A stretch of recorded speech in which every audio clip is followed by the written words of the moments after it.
कह रहा हूं कि आरोप कितना भयंकर है।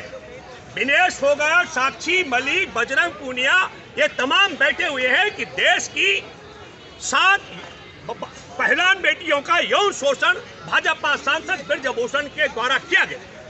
ये संख्या ज्यादा भी बताई जा रही है, जिस पर ब्रजभूषण शरण सिंह ने यह दावा किया था कि मैं क्या शिलाजीत की रोटी खाता हूँ। लेकिन मैं उस ओर नहीं जाऊंगा। मैं बात करना चाह रहा हूँ, तब जनवरी में बबीता फोगाट ने यह आरोप नहीं लगाया। अब यह आरोप लगाया जा रहा है, जबकि हमारे पहलवानों की तरफ से, महिला पहलवानों की तरफ से केंद्रीय मंत्री महिलाओं को और तमाम महिला सांसदों को निजी तौर पर आमंत्रण पत्र दिया गया है और मदद मांगी गई है। एक भी जवाब मुंह नहीं खोल पा रहे हैं हमारे देश की महिला बाल विकास मंत्री स्मृति ईरानी, जो आसमान उठा देती थी हर मुद्दे पर सर के ऊपर। और ये दूसरी बात मैं कहना चाहता हूँ, बबीता फोगाट ने यही नहीं, एक और एहसान वाली बात भी कही है कि देखिए विनेश, तुमको जानकारी है एक किसान को 6 बेटियों को पाल करके राष्ट्रीय और अंतर्राष्ट्रीय स्तर पर पहलवान बनाने के लिए कितना कुछ कुर्बान करना पड़ता है। और मैं दूसरा जिक्र करना चाहता हूं आपके साथ, कुछ इसी प्रकार की भाषा जब हमारे देश के अंदर 2 मुकदमे दर्ज हों तो ब्रजभूषण शरण सिंह जो आरोपी है, ब्रजभूषण शरण सिंह को भी आपने सुना होगा। ब्रजभूषण शरण सिंह ने एक दावा कर दिया है, इनके पास कोई वीडियो नहीं है।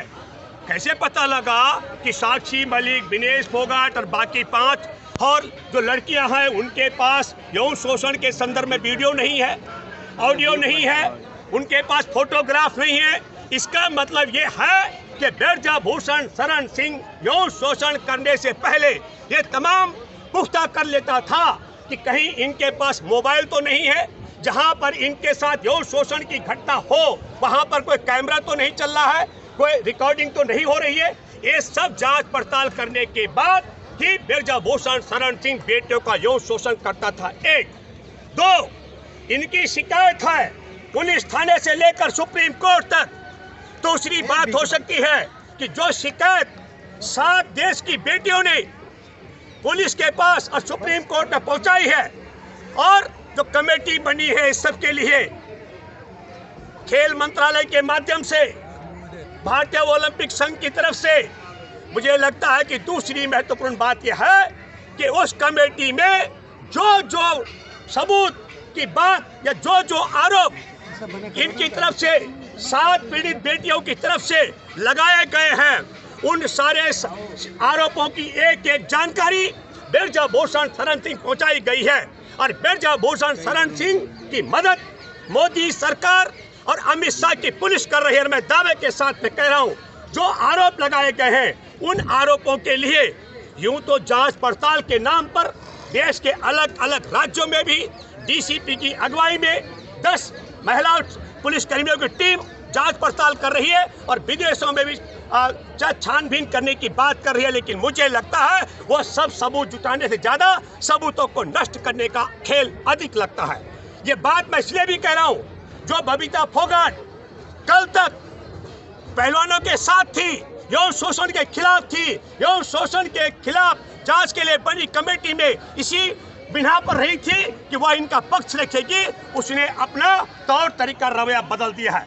इसलिए मैं आप सब लोगों के माध्यम से कहना चाहता हूं, जो लोग ये कह रहे हैं कि जाति का मामला है, ये जाति का मामला बिल्कुल नहीं है। मैं एक बात दावे के साथ में कह सकता हूं, कई लोगों को मेरी बात नागवार गुजर रही है।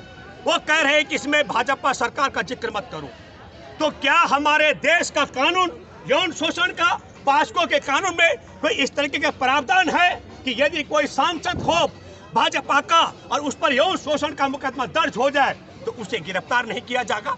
तो मुझे लगता है कि हमारे देश में सुप्रीम कोर्ट के मुख्य न्यायाधीश की अध्यक्षता वाली बेंच से लेकर जो अभी इस मामले में सुनवाई कर रही है, उन जजों को सार्वजनिक करना चाहिए कि हाँ, इस कानून में एक ऐसा काला अध्याय है जिसके तहत अगर भाजपा का सांसद हो और वह कुश्ती महासंघ का अध्यक्ष हो, उसने यौन शोषण किया हो, उस पर पास्को और यौन शोषण का मुकदमा दर्ज हो गया हो, तो उसे गिरफ्तार नहीं किया जाना चाहिए।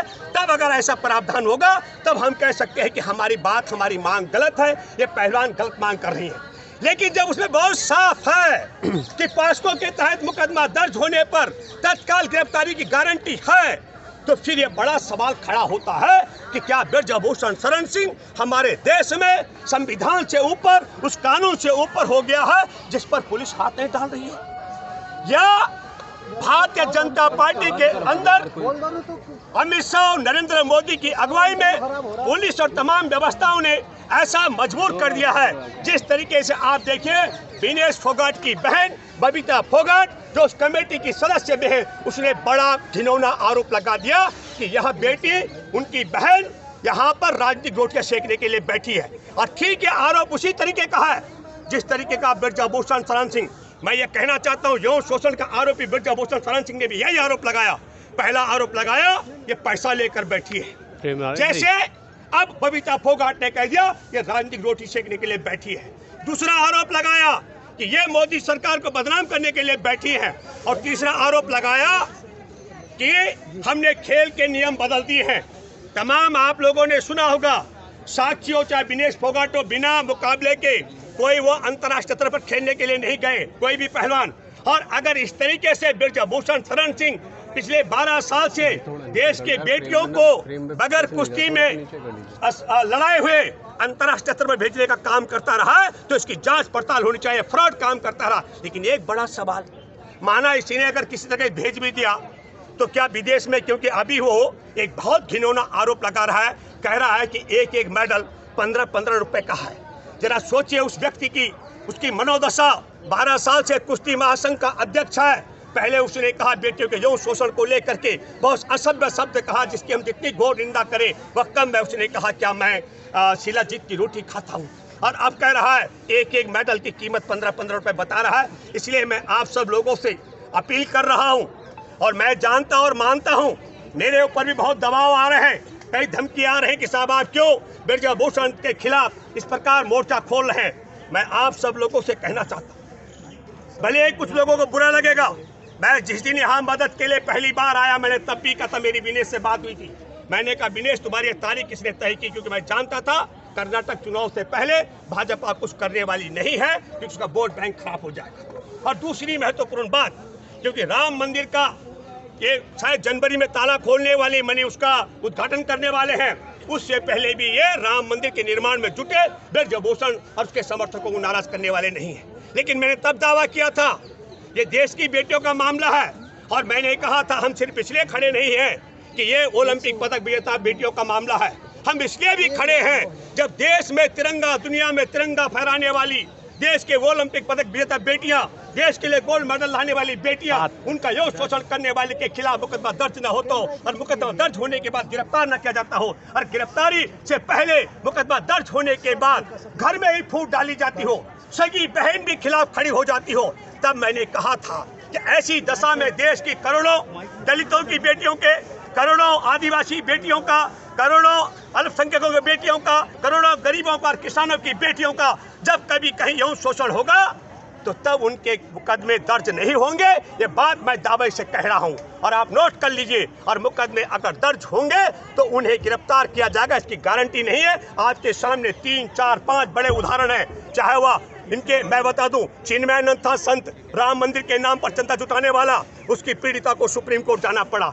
ये ओलंपिक पदक विजेता बेटियों को भी सुप्रीम कोर्ट जाना पड़ा। हम आपको बताना चाहते हैं, इनका एक विधायक था कुलदीप सेंगर, उसने अपनी चचेरी बहन के साथ किया था बलात्कार, जिससे अपने चाचा की उसने हत्या कर दी थी, दूसरे चाचा को जेल में डलवाया और मौसी और चाची की हत्या करवाई, पीड़िता की हत्या कराने का प्रयास किया।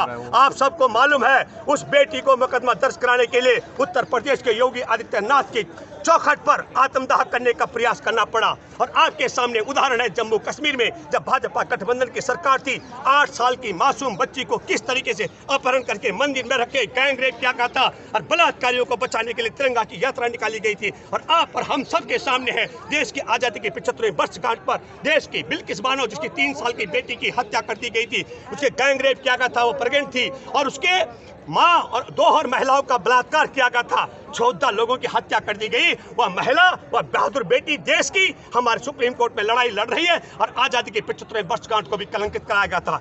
ये तिरंगे का अपमान करते हैं, बेटियों का अपमान करते हैं, सुप्रीम कोर्ट के सम्मान का अपमान करते हैं, ये हमारे देश की आजादी के पर्व का अपमान करते हैं, और ये हमारे देश में ओलंपिक पदक विजेताओं का अपमान करते हैं, देश के किसान और जवानों का अपमान करते हैं। इसलिए मैं आप सबसे अपील करता हूँ, जहां तक मेरी बात पहुंचती है, मैं आपसे अपील करता हूं, उठ खड़ा हो जाए पूरा दलितों के परिवार, आदिवासियों के परिवार, मछुआरों के परिवार, भूमिहीनों के परिवार, अल्पसंख्यकों का परिवार। मैं आपसे अपील करता हूं, जितने दिल्ली आ सकते दिल्ली आए। और एक और बात होने वाली है, अगर इनको न्याय नहीं मिला संघी सरकार के राज में, तो मैं दावे के साथ में कह रहा हूं, ये लड़कियां पूरे भारत में आधी आबादी का भी सम्मान है। हमारे देश में संविधान का भी मामला चुनौती है, और देश की महिला बेटियों का न्याय का मामला है। जनता की अदालत में जाने के लिए ये बेटियां अपना भविष्य तो तय बर्बाद कर चुकी हैं, लेकिन देश की बेटियों का भविष्य बर्बाद नहीं होने देंगी। उसके लिए भारत भ्रमण करेंगे, ये वादा मैं आपसे करता हूं। और इसके लिए मैं अपील करता हूं, एक एक माँ की, एक एक बहन की ड्यूटी बनती है,